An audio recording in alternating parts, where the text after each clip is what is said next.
Rasio likuiditas adalah kemampuan suatu perusahaan memenuhi kewajiban jangka pendeknya secara tepat waktu. Contoh membayar listrik, telepon, air PDAM, gaji karyawan, gaji teknisi, gaji lembur, tagihan telepon, dan sebagainya. Karena itu rasio likuiditas sering disebut dengan short term liquidity. Rasio likuiditas secara umum ada dua, yaitu current ratio dan quick ratio. Current ratio, rasio lancar atau current ratio adalah ukuran yang umum digunakan atas solvensi jangka pendek, kemampuan suatu perusahaan memenuhi kebutuhan utang ketika jatuh tempo.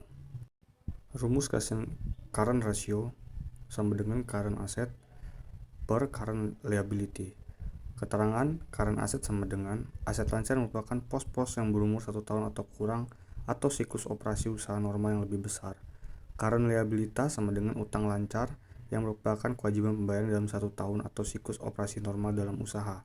Tersedianya sumber kas untuk memenuhi kewajiban tersebut berasal dari kas atau konversi kas dari aktivitas lancar. Rasio Lancer secara luas sebagai ukuran likuiditas mencakup kemampuan untuk mengukur. Yang pertama, kemampuan memenuhi kewajiban lancar. Makin tinggi jumlah atau kelipatan aset lancar terhadap kewajiban lancar, makin besar keyakinan bahwa kewajiban lancar tersebut akan dibayar. Penyangga kerugian. Rasio lancar menunjukkan tingkat keamanan tersedia untuk menutup penurunan nilai aset lancar non-kas pada saat aset tersebut dilepas. Ketiga, cadangan dana lancar. Rasio lancar merupakan ukuran tingkat keamanan terhadap ketidakpastian dan kejutan atas arus kas perusahaan. B. Quick ratio. Quick ratio sering disebut dengan istilah rasio cepat.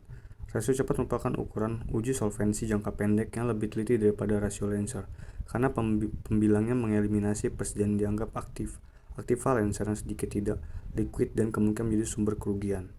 Quick ratio sama dengan current asset dikurang inventory per current liabilitas. Keterangan sama dengan inventory sama dengan persediaan. Persediaan terdiri dari persediaan alat-alat kantor, persediaan bahan baku, persediaan barang dalam proses, persediaan barang jadi.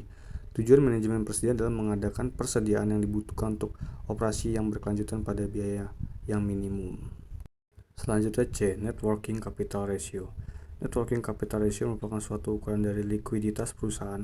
Sumber modal kerja adalah pendapatan bersih, peningkatan kewajiban tidak lancar, kenaikan ekuitas memegang saham, penurunan aktiva yang tidak lancar.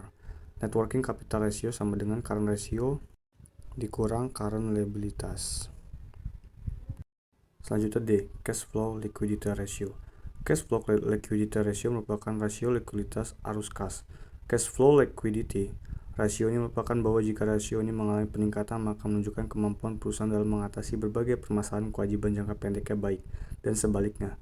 Cash Flow Liquidity Ratio sama dengan cash ditambah commercial paper plus CFO per current liabilities. Keterangan cash sama dengan kas, commercial paper sama dengan surat berharga, CFO sama dengan cash flow from operation activities merupakan arus kas yang berasal. 2. Rasio leverage. Rasio leverage merupakan rasio mengukur seberapa besar perusahaan dibiayai oleh utang.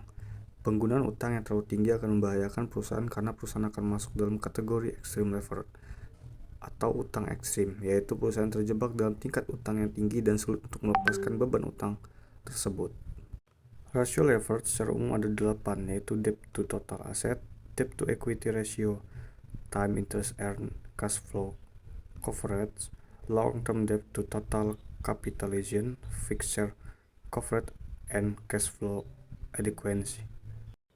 A. Debt total asset, total liabilities, liability per total asset. B. Debt to equity ratio sama dengan total liability per total shareholder equity. C. Times interest earning before interest and tax atau EBIT per interest expense. Keterangan EBIT sama dengan laba sebelum bunga dan pajak. Interest expense sama dengan beban bunga. D. Cash flow coverage, aliran kas masuk plus depreciation plus fixed cost plus dividen saham preference plus dividen saham preference.